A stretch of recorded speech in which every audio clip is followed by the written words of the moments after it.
Hello guys, तो स्वागत है आप सभी का पीएस एक्सप्लेन चैनल में। Anshu tricks end game, thank you for 40 rupees super chat. तो चलिए स्टार्ट करते हैं।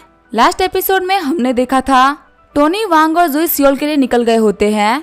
टोनी बोल रहा होता है, जुई तुमने मेरे लिए CMW 4 सीरीज अरेंज करवाई, ये उतने भी कुछ खास नहीं है। जुई बोल रही होती है, बॉस मुझे माफ कर दीजिए, अगली बार मैं अच्छी कार लूंगी। वांग बोल रही होती है, बदर आप इन्हें फालतू परेशान कर रहे हैं, ये लीजिए ऑरेंज खाइए। टोनी बोल रहा होता है, मेरी बहन बहुत ही अच्छी है। हम देखते हैं वांग की जो फेवरेबिलिटी होती है वो 5 पॉइंट से बढ़ गई होती है, वही जुई की फेवरेबिलिटी 5 पॉइंट से गिर जाती है। टोनी सोच रहा होता है, बिना किसी बात के लड़की में से इतनी नफरत कैसे कर सकती है। मैंने इसको $200 बिलियन दिए थे खर्च करने के लिए और अभी मैं इसको पैसे दिए जा रहा हूँ, क्या इसके अंदर बिल्कुल भी पैसे को लेकर इज्जत नहीं है। वांग बोल रही होती है, बदर काफी तेज बारिश आ रही है। तभी टोनी बोलता है, जुई कार थोड़ा स्लो ही चलाना और दूसरी कार से थोड़ा दूरी रहना। लेकिन तभी सामने वाले की कार डिसबैलेंस हो जाती है और वो जाके ट्रक में भिड़ जाती है, जिसकी वजह से ट्रक का एक्सीडेंट हो जाता है। साथ ही टोनी की कार जाके ट्रक में भिड़ जाती है, जिसकी वजह से टोनी की कार की हालत काफी खराब हो गई होती है। टोनी डोर पर किक मारते हुए डोर को ओपन करता है। टोनी सोच रहा होता है, अगर मैंने अपनी बॉडी को स्ट्रेंथन नहीं किया होता तो आज तो मैं मर ही गया होता। वांग बोल रही होती है, बदर क्या आप ठीक है। टोनी बोल रहा होता है, मेरी इतनी प्यारी छोटी बहन के होते हुए मुझे क्या हो सकता है। वहाँ पे टोनी की कार के एक्सीडेंट होने की वजह से बहुत सारी कारों का एक्सीडेंट हो जाता है। टोनी ने अपना शर्ट खोल के वांग को पहना दिया होता है। वही वांग बोल रही होती है, सिस्टर जो अभी भी कार के अंदर ही है। टोनी बोलता है, टेंशन मतलब मैं उसको बचा लूंगा। जैसे ही टोनी आगे बढ़ता है वो देखता है सिस्टर जुई कार के अंदर फंसी हुई है। टोनी बोलता है, सेक्रेटरी जुई आखिर आप कैसी हैं, क्या अंदर कंडीशन ठीक है। सेक्रेटरी जुई बोल रही होती है, शायद से जो मेरे पाँव है अंदर फंस चुके हैं, चाहे मैं यहाँ पे कितना ही फोर्स लगा रही हूँ अपने पाँव को बाहर नहीं निकाल पा रही। मास्टर मुझे माफ करिएगा, मुझे लगता है कि मेरी ड्यूटी यहीं पे खत्म होती है, मैं आपके लिए ज्यादा दिन काम नहीं कर पाई। फिर सेक्रेटरी जुई की आंखें बंद होने लगती है। वो सोच रही होती है, कितनी मजाकिया बात है, मैं यहाँ पे ऐसे मर रही हूँ, मैंने लाइफ टाइम सिर्फ ली फैमिली को सर्व किया है। अपनी लाइफ के एंड में मैं बोल सकती हूँ कि मैंने अपनी लाइफ में कुछ भी नहीं किया, सच में काफी बेकार जिंदगी थी। तभी टोनी अपने स्ट्रेंथ का यूज करते हुए गेट उखाड़ देता है। वही वहाँ पे जो मौसम होता है वो काफी ज्यादा खराब हो गया होता है। टोनी बोल रहा होता है, सेक्रेटरी जुई आप यहाँ पे हार मत मानिए, मैं आपको बचा के रहूंगा। जुई सोच रही होती है, ये बंदा भले ही एक बहुत ही बड़ा कमीना हो पर ये एक रियल मैन है, जब भी यहाँ पे कुछ चर्चा करने की बारी आती है पीछे नहीं हटता। ये अगर चाहा तो यहाँ पे मुझे अकेला छोड़ सकता था, लेकिन फिर भी यहाँ पे मेरी चिंता कर रहा है और मुझे बचाने का ट्राई कर रहा है। टोनी को नोटिफिकेशन आते हैं कि सिस्टर जुई की अफेक्शन 20 पॉइंट से बढ़ गई है और अब उनकी टोटल अफेक्शन हो गई है +5 पॉइंट्स। आगे हम देखते हैं टोनी ने सिस्टर जुई को बाहर निकाल दिया होता है और सोच रहा होता है, ये पहली लड़की है जिसके लिए मैंने इतनी मेहनत करी है, अब जाके इसका नंबर पॉजिटिव में आया है, मेरे लिए ये करना बिल्कुल भी आसान नहीं था। ये सोचते हुए टोनी रोने लगता है। फिर टोनी दौड़ते हुए वांग के पास में आ जाता है। वांग बोल रही होती है, सिस्टर जुई क्या आप ठीक है। तभी वो सिस्टर जुई की तरफ देखते हुए काफी ज्यादा शॉक्ड हो जाती है और बोलते हैं, सिस्टर जुई आपके फेस को क्या हुआ। सिस्टर जुई बोल रही होती है, मेरे फेस को क्या हुआ। वांग उन्हें गाड़ी का टूटा हुआ शीशा दिखाते हुए बोल रही होती है, एक बार ये देखिए। सिस्टर जुई देख के काफी ज्यादा शॉक्ड हो जाती है। वो देखते हैं कि उनके सर के ऊपर बहुत ही बड़ा स्कार आ चुका है। गुस्से में आके वो शीशे को साइड में फेंक देती है और तोड़ देती है। टोनी बोल रहा होता है, फेस यहाँ पे कोई फर्क नहीं पड़ता, अगर तुम यहाँ पे जिंदा हो तुम बाद में ठीक हो सकती हो। मेडिकल साइंस आज के डेट में बहुत ज्यादा आगे निकल चुका है, ऐसे स्कार्स रिपेयर हो जाते हैं, मैं तो यह प्रॉमिस करता हूँ कि मैं इसको ठीक कराऊंगा। जुई रोते हुए बोल रही होती है, बॉस क्या सच में ठीक हो जाएगा। बॉस का ऐसा तो नहीं कि आप सोच रहे हैं कि मैं काफी ज्यादा अगली दिख रही हूँ। टोनी बोलता है, नहीं ऐसा कुछ भी नहीं है। जुई बेहोश होते हुए बोल रही होती है, बॉस आप सच बोल रहे हैं ना। थोड़ी देर बाद वहाँ पे एम्बुलेंस आ गई होती है, जो कि जुई को स्ट्रेचर पे लटाकर गाड़ी में लेकर चली जाती है। एम्बुलेंस में बैठे हुए टोनी सोच रहा होता है, वक्त आ चुका अपने मेडिकल स्किल को अच्छा करने का, ये अभी काफी ज्यादा दिक्कत में है, स्पेशली इसका जो फेस है वो काफी ज्यादा खराब हो चुका है, क्योंकि इसके सर के ऊपर बहुत ही बड़ा स्कार आ चुका है। ये किसी भी हालत में अपना फेस ठीक करना चाहती है। अगर मैं इसके स्कार को ठीक कर दूं तो हो सकता है इसका अफेक्शन बढ़ जाए और इसका फेस भी ठीक हो जाए। आगे हमें अगले दिन का सीन दिखा जाता है। हम दादा टोनी हॉस्पिटल में होता है। टोनी को जाकी का कॉल आता है और जाकी बोल रही होती है, बता टोनी आपको याद है ना, आज हमारे asleeltv.com का इवेंट है, आप सियोल आए हैं कि अभी तक आपने विलेज में ही हैं। टोनी बोल रहा होता है, यहाँ पे मेरे साथ में बहुत ही बड़ी दिक्कत आ चुकी है, रास्ते में मेरा एक्सीडेंट हो गया था। वहीं पीछे हम देखते हैं जुई को, जिसकी बैंडेज हो गई होती है। जाकी घबराते हुए बोल रही होती है, क्या आपका कार एक्सीडेंट हो गया, लेकिन आखिर ये कब हुआ और आखिर आपकी तबीयत कैसी है, क्या आप ठीक है, प्लीज मुझे बताइए कि आप कौन से हॉस्पिटल में हैं, मैं जल्दी अपनी कार निकाल के वहाँ पे आती हूँ। फिर वो साइड में जावली से बोलते हैं, ड्राइवर को जल्दी बोलो वो कार निकाले, यहाँ पे एक इमरजेंसी आ गई है, मुझे बदर टोनी को देखने के लिए जाना है। टोनी बोल रहा होता है, घबराओ मत जाओ कि यहाँ पे सब कुछ ठीक है, मुझे हॉस्पिटल से भी डिस्चार्ज मिल चुका है, तो तुम्हें यहाँ पे आने की कोई भी जरूरत नहीं है। और रही बात asleeltv.com के इवेंट की, तो मैं शाम को अटेंड कर लूंगा, वैसे मुझे कोई खास इंजरीज नहीं हुई है। जाओकी बोलती है, फिर भी बदर टोनी मैं आपको देखने के लिए आ रही हूँ। टोनी बोल रहा होता है, मैंने कहा ना कि मैं बिल्कुल ठीक हूँ। मैं तुमसे कोई मजाक नहीं कर रहा, तुम्हें यहाँ पे आने की कोई भी जरूरत नहीं है। सेक्रेटरी जो सोच रही होती है शायद से डिसफिगर होना इतना भी ज्यादा बुरा नहीं होता। अगर मैं अपना सुंदर शकल से कंपेयर करूँ, जो मेरे दिमाग की एबिलिटीज है वो मेरा सबसे बड़ा वेपन है। मैंने बचपन से काफी ज्यादा ट्रेनिंग करी अपने आप को बेहतर बनाने के लिए। लेकिन चाहे मैं यहाँ पे कुछ भी कह रही हूँ, मेरा काम एक सेक्रेटरी का है और दुनिया में चाहे जितना भी भेदभाव खत्म हो जाए, लेकिन लोग एक दूसरे को फेस से ही जज करते हैं। क्या कोई भी इंसान अपने सामने 24 घंटे गंदी शक्ल वाले इंसान को देख सकता है? नहीं, ऐसा नहीं हो सकता। कोई मुझे पसंद नहीं करेगा। अब मैं बिल्कुल ही पहले की तरह नॉर्मल नहीं रह सकती। मेरी लाइफ पहले जैसी नहीं होने वाली। टोनी बोल रहा होता है, सेक्रेटरी जुई मेरे पास में आपके लिए एक काम है। मैं चाहता हूँ कि आप सियोल में एक बेहतरीन विला ढूंढिए। मुझे एक विला चाहिए रहने के लिए, क्योंकि अब मैं वांग को भी यहाँ पे लेके आ चुका हूँ, तो मैं डोमिटोरी में तो नहीं रह सकता ना। और जो मेरा दूसरा घर है वो इतना कुछ खास नहीं है 3 लोगों के लिए रहने के लिए। वांग टोनी को मारते हुए बोल रही होती है, ब्रदर आप यहाँ पे क्या कर रहे हैं? आपको पता ना सिस्टर जो काफी ज्यादा इंजर्ड है, ऐसे टाइम में इनके लिए काम करना बिल्कुल भी सही नहीं रहेगा।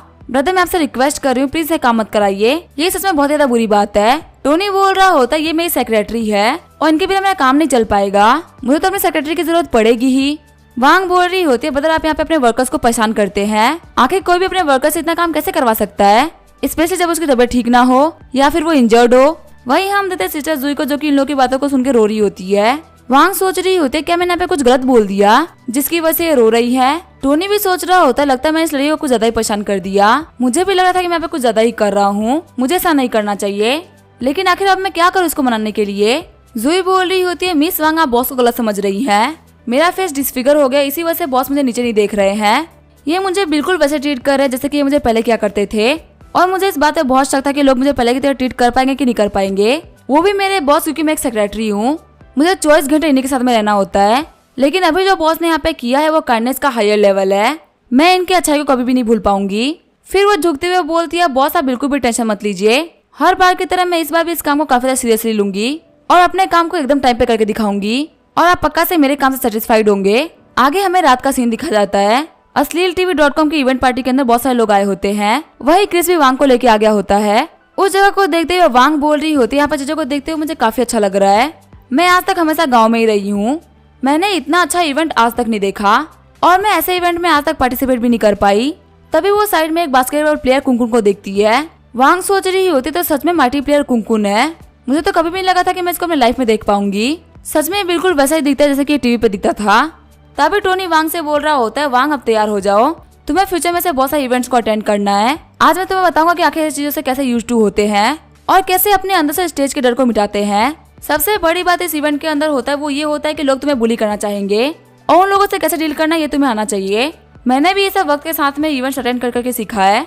वांग बोल रही होती है, ब्रदर क्या हम लोगों ने जो कपड़े पहन रखे हैं वो ठीक है? यहाँ पर ज्यादातर लड़कियों ने गाउन पहन रखा है और लड़कों ने सूट, वही हम लोग नॉर्मल और कैजुअल कपड़े पहन के आ गए हैं। क्या हम लोग ज्यादा ही कैजुअल नहीं लग रहे? टोनी बोलता है, तुम्हारे कहने का मतलब क्या है? कपड़ों से यहाँ पे नॉर्मल लोगों की पहचान होती है। मैं तुम्हें इतना तो बोल ही सकता हूँ, अगर तुम्हारा भाई यहाँ पे चड्डी में भी आ गया तो ये लोग मुझे नीचे नहीं देख सकते। थोड़ी देर में तुम्हें इवेंट में पता चली जाएगा कि आखिर तुम्हारा भाई कौन है और तुम कपड़ों को लेकर बिल्कुल भी टेंशन मत लो। लेकिन तभी हम देखते हैं पहले 2 लड़कियों को जो कि बोल रही होती है, तुम उस लड़की को देख रही हो, देखने में वो कोई हाई स्कूलर लग रही है, देखो उसने कितने बेकार कपड़े पहन रखे हैं। मैं तो यहाँ पे यही सोच रही हूँ कि आखिर उसको यहाँ पे एंट्री कैसे मिल गई, कहीं वो यहाँ पे फ्री के पकौड़े खाने तो नहीं आई ना। मैंने ऐसे बहुत सारे लोगों को देखा जो कि फ्री का खाना खाने के लिए आ जाते हैं, लेकिन यहाँ बाहर तो गार्ड्स लगे हुए हैं, तो आखिर अंदर कैसे आ गई? जो भी है, इस लड़की को कपड़े पहनने का बिल्कुल भी सेंस नहीं है, वरना कोई ऐसी पार्टी में ऐसे कपड़े पहन के थोड़ी ना आता है। वही हम देखते टोनी उनकी बातों को सुनकर काफी ज्यादा चिढ़ रहा होता है और वांग को उन लोगों की बातों को सुनकर काफी ज्यादा एम्बेरसमेंट फील हो रहा होता है। टोनी सोच रहा होता है, आखिर लड़कियां कहाँ से आ गई और आखिर इनकी हिम्मत कैसे हुई टोनी स्टार्क की बहन को बुली करने की। मैं इनको नहीं छोड़ने वाला। फिर टोनी आगे बढ़ते उन लोगों के पास में चला जाता है और बोलता है, लड़कियों अपने वर्ड्स के ऊपर ध्यान दो, तुम्हारे वर्ड्स तुम्हारे लिए फ्यूचर में काफी ज्यादा दिक्कत कर सकते हैं। पहली लड़की बोल रही होती है, अगर हम लोगों ने तुम्हें ऑफेंड कर भी दिया तो आखिर तुम हमारा क्या ही उखाड़ लोगे। दूसरी लड़की बोल रही होती है, उस लड़की ने गंदे कपड़े पहन रखे हैं तो आखिर हम लोगों ने इसमें गलती क्या कह दिया और आखिर तुम कौन हो जो कि हम लोग को सबक सिखाएगा। तुम्हें यहाँ पे जो भी बिगाड़ना है बिगाड़ लो, हम यहीं पे खड़े हैं। उन लोगों की बातों को सुनकर टोनी काफी ज्यादा गुस्सा हो गया होता है। टोनी सोच रहा होता है, इन लोगों ने हद से पार बोल दिया है, मेरे ऊपर तो मैं फिर भी सह लेता, लेकिन ये मेरी बहन के ऊपर है, मैं उसको लेकर तो कुछ भी नहीं सुनूंगा। लगता है वक्त आ चुका है टोनी स्टार्क की पावर को दिखाने का। तभी वांग टोनी को रोकते हुए बोल रही होती है, बदल प्लीज इन लोगों को माफ कर दो, हमें यहाँ पे फालतू लफड़ों में नहीं पड़ना चाहिए। टोनी बोल रहा होता है, मैं तुम्हें एक और चांस दे रहा हूँ, मेरी बहन से माफी मांग लो, मैं तुम्हें कुछ भी नहीं करूंगा, पर अगर तुम माफी भी नहीं मांगोगी तो ये तुम्हारे लिए बिल्कुल अच्छा नहीं रहेगा। पहली लड़की बोल रही होती है माफी मांगू, वो भी मैं? माफी तो मेरी जुत्ती मांगेगी। और लगता है तुम किसी गाँव से आए हो, क्या तुम्हें पता नहीं कि मेरे कितने फैंस है? मेरे इतने फैंस है कि तुम गिन भी नहीं सकते। तभी टोनी उसे थप्पड़ मार देता है। वो लड़की चिल्लाते हुए बोल रही होती है आखिर तुम्हारी हिम्मत कैसे मुझे थप्पड़ मारने की, मैं तुम्हें बर्बाद कर दूंगी। तभी टोनी उसको फिर से एक और थप्पड़ मार देता है। वो लड़की वहाँ पे गिर गई होती है और आसपास में बहुत सारी भीड़ लग गई होती है। सभी लोग आपस में बात कर रहे होते हैं आखिर ये लड़का कौन है जो कि सभी लोगों के सामने एक लड़की को मार रहा है। एक जेंटलमैन कभी भी ऐसा काम नहीं करता। आखिर एक घटिया बंदे को यहाँ पे अंदर एंटर किसने करने दिया? लगता है गार्ड अपना काम अच्छे से नहीं कर रहा और किसी को भी एंटर करने दे रहा है। टोनी बोल रहा होता है आगे यहाँ पे वो चापलूस जो कि बोलता है कि लड़कियों को हिट नहीं करते, जो लड़कियों को हिट करते वो जेंटलमैन नहीं होते। वैसे मैं मानता हूँ कि लड़कियों को मारना गलत है और कभी भी ऐसा नहीं करना चाहिए, लेकिन अगर बात मेरी बहन पे आएगी तो मैं कुछ भी कर सकता हूँ। तभी हम देखते हुए मिस्टर बाई आते हैं। मिस्टर बाई बोल रहे होते हैं आखिर यहाँ पे कौन है जो कि मेरी टेरिटरी में परेशानी खड़ी कर रहा है। फिर वो टोनी को देखते हुए बोल रहा होता है यहाँ पे तो बता टोनी स्टार्क है। मिस्टर बाई बोल रहे होते मैं मिस्टर स्टार्क से तब मिला था जब वो इतने फेमस नहीं हुए थे, लेकिन इनसे मिले वो बहुत ही कम टाइम हुआ है। इतने ही कम टाइम के अंदर बहुत ही बड़े फिगर बन चुके हैं। ये इतने बड़े बन चुके हैं कि इनसे हाथ मिलाने की भी हमारी औकात नहीं है। चलो ये तो मेरी किस्मत है कि मैं इनसे आज मिल गया। जो लड़कियों में मार खाई होती है वो मिस्टर बाई को देख के काफी ज्यादा खुश हो गई होती है। फिर वो मिस्टर बाई के पास में जाते हुए बोल रही होती है मिस्टर बाई फाइनली आप यहाँ पे आ गए। इस गाँव के लड़के ने मुझे मारने की हिम्मत करी है, प्लीज आप मेरे लिए जस्टिस करिए और इस लड़के को मार खिलाइए। तभी मिस्टर बाई उस लड़की को थप्पड़ मार देते हैं और बोलते हैं लड़की अपना मुंह बंद कर लो, तुम्हें पता नहीं तुम अपना गंदा मुंह किसके सामने खोल रही हो, अब भी क्या यहाँ से बाहर निकल जाओ। फिर मिस्टर बाई टोनी के पास में जाते हुए बोल रहे होते हैं टोनी स्टार्क हमें माफ करिएगा, मैं इस लड़की के साथ में 2-3 बार ही सोया था और इसको लगा कि मैं इसके लिए कुछ भी कर सकता हूँ, लेकिन मैं कभी भी मिस्टर स्टार्क के सामने कुछ भी नहीं बोल सकता। इसकी तरफ से मैं आपसे माफी मांगता हूँ, मुझे पता तो नहीं है कि इसने क्या किया है, लेकिन प्लीज इसको माफ कर दीजिए। सभी लोग बोल रहे होते हैं इसको demon king of by family कहा जाता है। ये केस ये पोलाइटली बात नहीं करता और अपने घमंड में रहता है। आखिर ये बंदा कौन है जिसके सामने बिली बन चुका है? दूसरा बंदा बोल रहा होता है आखिर इस बंदे की बैकग्राउंड क्या है जिसके सामने बदर भाई अपना सर झुकाए खुशी खुशी खड़े हैं और इतने लोगों के सामने इनको बिल्कुल भी शर्म नहीं आ रही इस लड़के से कुछ भी कहने में, जैसा कि मानो उनको सर झुकाने में भी काफी ज्यादा प्राउड फील हो रहा हो। आखिर ये बंदा है कौन? वांग सोच रही होती है मेरे भाई की तो सियोल सिटी में काफी चलती है। अभी ये सीन देख के मुझे ऐसा लग रहा था कि मैं कोई बॉलीवुड मूवी देख रही हूँ, पर यहाँ पे जो भी कुछ हुआ मुझे पहले काफी ज्यादा बुरा लग रहा था, पर अब मुझे उतना ही अच्छा लग रहा है। सच में मेरे बदर दुनिया के सबसे बेस्ट भाई है। हम देते जो वांग की अफेक्शन होती है वो 5 पॉइंट से बढ़ गई होती है और अब उसकी टोटल अफेक्शन हो चुकी है 85 पॉइंट्स। सीन चेंज होता है, हम देखते हैं जुई को जो कि अपने बेडरूम में बैठी होती है। जुई सोच रही होती है वक्त आ चुका है ली फैमिली के यंग मास्टर को कॉल करने का ताकि मैं उसको सारी इन्फॉर्मेशन बता सकूं, लेकिन पता नहीं क्यों मैं जब भी उनको कॉल करने का सोच रही हूँ मेरे दिमाग में टोनी आ रहा है। आखिर ये बंदा मेरे दिमाग में क्यों घुस गया है? लेकिन चाहे कुछ भी हो मुझे यहाँ पे यंग मास्टर को सब कुछ बताना होगा। ये बोलते हुए यंग मास्टर को कॉल कर देती है। तभी मिस्टर ली कॉल उठाते हुए बोल रहे होते हैं हाँ मैं मिस्टर ली बात कर रहा हूँ। सेक्रेटरी जुई बोल रही होती है मास्टर आप एक्शन लेना स्टार्ट कर सकते हैं।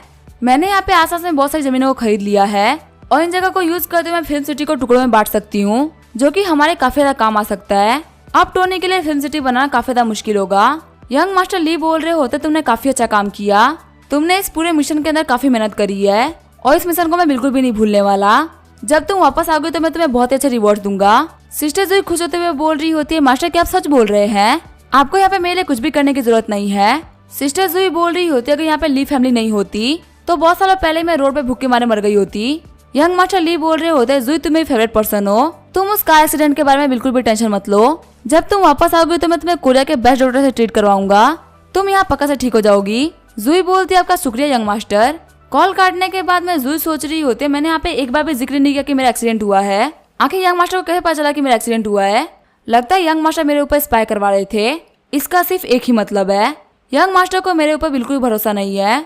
तो आखिर जो मैं इतने सालों से इनके लिए काम कर रही थी उसका क्या ही मतलब हुआ जब ये मेरे ऊपर इतना ही बिलीव नहीं कर सकते। सीन चेंज होता है, मैं इवेंट का सीन दिखा जाता है। होस्ट बोल रहा होता है मैं कुनकुन का शुक्रिया करता हूँ यहाँ परफॉर्मेंस देने के लिए। अगला प्रोग्राम कंप्लीट हो गया यहाँ पे एक स्पेशल गेस्ट के आने के बाद जिनको हमने काफी ज्यादा मेहनत से यहाँ पे इन्वाइट किया है। वांग बोल रही होती है बदलिए कैसे मिस्टीरियस गेस्ट के बारे में बात कर रहे हैं, क्या आप उस गेस्ट को जानते हैं?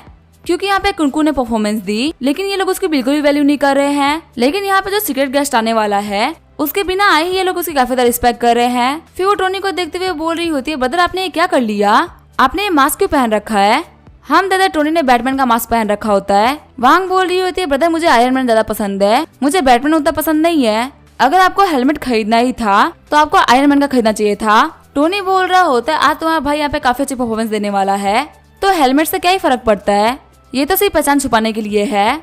फिर हम देखते वहाँ पे वही पियानो रख दिया गया होता है जो कि टोनी ने चैरिटी डिनर में खरीदा होता है। सारी ऑडियंस बोल रही होती है तो वही पियानो है ना, जो कि बहुत ही ज्यादा महंगा है। हमको तो कभी भी नहीं लगा था कि हम इसको देख ही पाएंगे। सच में जो asleeltv.com है वो बहुत ही बड़ी ऑर्गेनाइजेशन है जो उन लोगों ने ये पियानो अरेंज कर लिया। पहले हम लोगों को लगा कि ये झूठ बोल रहे हैं कि ये टोनी स्टार्क को जानते हैं, लेकिन सच में इस पियानो को देखने के बाद हम ये बात तो बोल ही सकते हैं कि इन लोगों की टोनी स्टार्क से जान पहचान है, क्योंकि इन लोगों की जान पहचान नहीं होती तो आखिर टोनी स्टार्क का पियानो यहाँ पे क्या कर रहा होता। आगे हम देते टोनी स्टेज पे चला गया होता है। वांग सोच रही होती है मेरा भाई स्टेज पे जाते हुए काफी ज्यादा हैंडसम लग रहा है, पता नहीं मेरा भाई कौन है, लेकिन सियोल में उसकी काफी ज्यादा जान पहचान है। देखा था जब वो मुझसे पहली बार मिला था तब उसने मेरे फादर को $100 मिलियन दिए थे, जिसकी वजह से अभी हम लोग सही से रह पा रहे हैं। उसके बाद जब मुझे शॉपिंग करनी थी तभी इन्होंने मेरे ऊपर काफी सारा खर्चा किया था। यहाँ तक कि इस इवेंट के अंदर इन्होंने उन दोनों लड़कियों को लेसन भी सिखाया। लगता है मेरे भाई मुझे काफी ज्यादा पसंद करते हैं। हम देखते जो वांग का अफेक्शन पॉइंट होता है वो और 5 पॉइंट से बढ़ गया होता है और अब उसकी टोटल अफेक्शन हो चुकी है 90 पॉइंट्स। अब इसके आगे क्या होगा वो हम देखेंगे नेक्स्ट एपिसोड में। तब तक के लिए वीडियो देखने के लिए थैंक यू।